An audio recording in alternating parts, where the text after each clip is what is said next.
ओडिशा सहित बात्यार गोटे एपरी संपर्क अच्छी जमती आजिकालिका प्रेमी जुगड़क से दुहे दुई को छाड़ी रही पारे ना। प्रत्येक वर्ष कौन ना कौन बात्या ओडिशा को आसी रूप समान किंतु तार नाम अलग होता है। अम्फान, फाइलिन, हुडहुड, तितली, फनी एपरी अनेक बात्या को देखी ओडिशावासी। तेबे आपण मन केवे प्रश्न आसी सबू बात्या मानकर नाम किपरि दिया होता है? ओडिशा रे एते मात्रा बात्या कौन पाई आसे? जदि आपण मन में यही सब प्रश्न अच्छी ताले वीडियो को शेष जाए देखंतु आपण डिटेल्स जानि परिबे बात्या बा साइक्लोन विषय रे। नमस्कार ओडिशा, स्वागत करछि मो चैनल ओडिया रे ज्ञान। भारत रे साइक्लोन आसुची माने आमे साधारणतः ईस्ट इंडिया को ही जानि थाउ, कारण बे ऑफ बेंगल भारत रो 75% साइक्लोन तयारी होइतांती। आम भारत रे आसीथिबा आज जाय सबुठारु बड़ बड़ साइक्लोन से 1971 मसियार साइक्लोन हो किंबा 1969 महाबात्या किंबा एबेर फाइलिन, तितली, फनी सबु साइक्लोन बंगोपसागर ही सृष्टि। यही सबु साइक्लोन रे मैक्सिमम क्षति ओडिशा रो ही होइथाय। 1969 महाबात्यार समुद्रर पानी 35 किलोमीटर जाए स्थलभाग को आसी जाइथिला एवं पाखापाखि 10,000 रु अधिक लोक मृत्युवरण करथिले। आज भी यही महाबात्या को कहीं भूली नाहांती। 1891 रु 2020 जाए पाखापाखि 400 रु अधिक साइक्लोन ईस्ट इंडिया को हिट करिछि एवं सेथि मध्यरु 100 रु अधिक साइक्लोन ओडिशा को हिट करिछि, जहा सबुठारु अधिक। तेबे एते मात्रा रे साइक्लोन ओडिशा रे काहेकि आसे, काहेकि ओडिशा को मोस्ट साइक्लोन एफेक्टेड स्टेट बोली कहा जाए, ताहा जानिबा पूर्वरु आसंतु जानिबा साइक्लोन कोन ओ एहा केमिति तयारी होइथे। साइक्लोन वर्ड को फास्ट सुनिले लागुछि कि एहा साइकेल रो चक परिका होई थाई पारे, माने साइकेल रो चक जेमिति बुली थाए सेही परि साइक्लोन मध्ये तार निज चारिपटे वायु को बुलेई थाए। साइक्लोन साधारणतः ट्रॉपिकल रीजन रे अधिक होई थाए, माने पृथ्वी रो विषुव रेखा पाखापाखि जोठी सूर्य किरण सीधा पृथ्वी ऊपर पड़ी थाए, फल रे एही ट्रॉपिकल रीजन रे हीट अधिक होई थाए। साइक्लोन रे कोन हुए ना गोटे कम चाप वाला जगह तयारी होई थाए। नेक्स्ट आपन को प्रश्न आसीबो एही कम चाप थिबा जगह बा लो प्रेशर जोन क्रिएट केमिति हो? एहार कारण जेतेबेले सूर्य किरण सीधा समुद्र ऊपर पड़ी थाए, समुद्र पानी को गरम कर दिए, फल रे पानी रो ऊपर थिबा मॉइस्चर को मध्ये गरम होई थाए एवं ऊपर को उठी थाए। कारण आमे जानिचे गरम वायु हल्का होई थाए, फल रे मेघ तयारी होई थाए। जेहेतु वायु ऊपर को गला तळ भाग रे कम वायुर मॉलिक्यूल रही थाए, जहा फल रे सेठारे लो प्रेशर क्रिएट हुए। आपण जानिथिबे वायु सब बेले हाई प्रेशर जोन रु लो प्रेशर जोन को फ्लो होई थाए। जोठी लो प्रेशर जोन क्रिएट हुए ताहार पाखरे थिबा वायु से लो प्रेशर जोन को जाई थांती। एबे आपण कहिबे कि एही वायु तो सीधा लो प्रेशर जोन को जीवा कथा, किंतु साइक्लोन ने कोन पई वायु बा हवा रोटेट कर थाइबा बुलु थाए?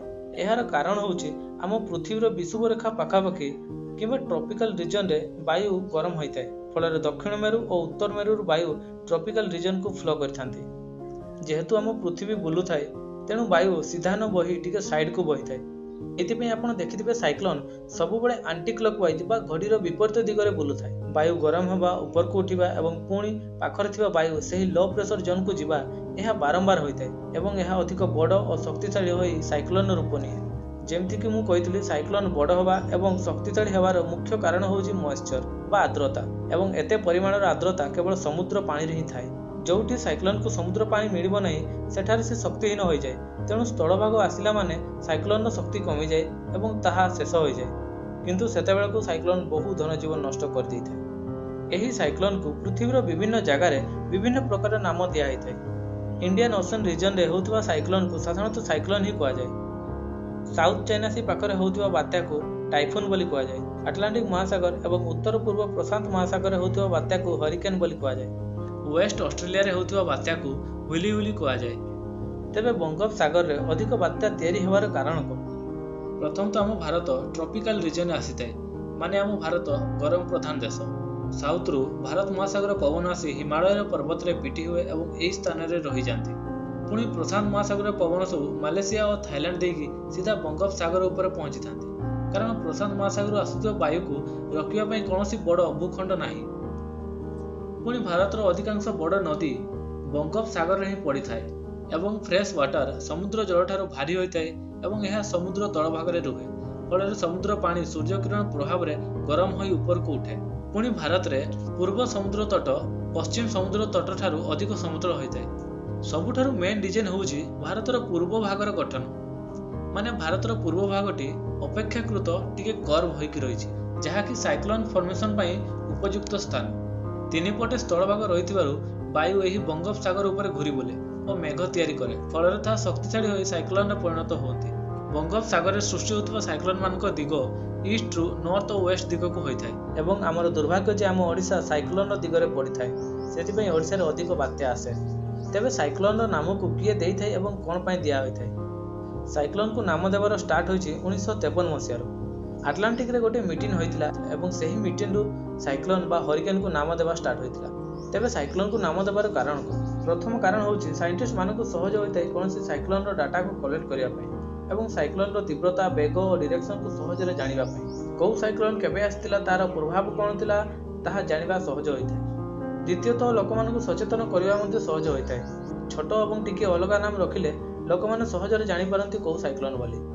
पूर्वरु यूएसए रे तांकर फेमस मूवी किंबा टीवी कैरेक्टर्स मानक नाम दिया जाइतिला। पुणी परे परे किछि भ्रष्ट नेता बा मंत्री मानक नाम मध्ये दिया जाइतिला। भारतर साइक्लोन मानक नामकरण बहु परे हेछि पाखापाखि 2004 रु स्टार्ट होइछि। एथि पई गोटे संस्था अछि वर्ल्ड मेट्रोलॉजिकल ऑर्गेनाइजेशन। एही संस्था साइक्लोन मानक नाम डिसाइड करिथाय। डब्ल्यूएमओ कोन करे कि जो स्थान मानकर अधिक साइक्लोन आसीथाय सेही स्थान मानकर देश को नेकी गोटे कमिटी तैयारी करिथाय एवं सेही देश मानकु किछि किछि नाम देवा पई कहिथाय। आम देश नॉर्थ इंडियन ओशन कमिटी रे आसे माने उत्तर हिंद महासागर कमिटी रे आसे। प्रथमे एथिरे 8टी देश थिले भारत, पाकिस्तान, बांग्लादेश, श्रीलंका, म्यांमार, ओमान, मालदीव और थाईलैंड। एही 8टी देशरु प्रत्येक देश को 8टी नाम सजेशन करिया पई कुहा गला माने टोटल 64टी नाम लिस्ट रे आसिला। एही 64टी नाम रे लिस्ट को दिया गला वर्ल्ड मेट्रोलॉजिकल ऑर्गेनाइजेशन को एवं एही नाम अनुसार आगु को जेतिकी साइक्लोन आसीओ ताहार नाम दिया जाइतिला। 2004 रु जेतिकी तूफान आसीतिले ताहाको एही सीरियल अनुसार दिया जाइतिला। एही लिस्ट शेष ना होछि बात्या अम्फान जहा कि 2020 रे आस्तिला। 2018 पर वर्ल्ड मेट्रोलॉजिकल ऑर्गेनाइजेशन 5टी देश को मध्य आम कमिटी रे शामिल करथिला। एही देश माने हेले ईरान, कतार, यूएई, सऊदी अरेबिया और यमन। पुणी एही देशरु प्रत्येक देश को 13टी नाम देवा को कुहा गला एवं सर्वमोट 169टी नाम लिस्ट आसिला एवं एही 169 नाम को सही प्रणाली रे 2020 परठारु लागू करा गला। ए जो टेबल देखुचंती या होची 2004 रु 2018 मध्ये आसीथिबा बात्यार टेबल। कौ देश कोन ना दैछंती ताहा आपण देखि पारथिबे। देश गुडे को कलम रे सजी दियाछि एवं तार देश जो ना दैछंती ताहा को रो रे सजी दियाछि एवं प्रत्येक देश को अल्फाबेटिकल ऑर्डर रे सजी दियाछि। को जा फळे रे आपण जानि परबे को बात्या पर कोन ना आसीछि। जेमति आपण देखंतु फाइलिन आसीथिला 2013 रे इंडिया रे ताहार नाकरण थाईलैंड दैथिला। एही लिस्ट रो सबुठारु शेष ना होछि अम्फान जहा कि ओडिसा रे आसी ताहाको मध्ये थाईलैंड ही ना दैथिला। एथि रहिछि तितली जो तितली बात्या आसीथिला ताहाको ना पाकिस्तान दैथिला। पुणी जो फनी बात्या आसीथिला 2019 रे ताहाको बांग्लादेश ना दैथिला। एही परि भाबरे जहा नुआ लिस्ट आसी 2018 रु ताहा आपण वर्तमान देखि परथिबे एवं एथिरे जो एक्स्ट्रा 5टी देश को शामिल कराइ जितबा ताहार मध्ये लिस्ट एठारे रहिछि। देखंतु वर्तमान जो वेस्ट इंडिया रे बात्या आसीथिला ताहार ना म्यांमार दैथिला जहार ना रहिथिला तौकते। रिसेंटली जो ओडिसा रे बात्या आसुछि ताहार ना रखा जायछि यस एवं एहाको ओमान द्वारा दिया होइछि। नेक्स्ट जो बात्या आसीबो ताहार ना रहइबो गुलाब एवं एहार ना को पाकिस्तान सजेस्ट करिछि। एही परि भाबरे विभिन्न बात्यार नाम रखा होइथाय। एहा थिला डिटेल्स वीडियो बात्या बा साइक्लोन संपर्क रे। जदि वीडियोटी भल लागिछि ताले लाइक कर देबे एवं शेयर मध्ये कर देबे। धन्यवाद।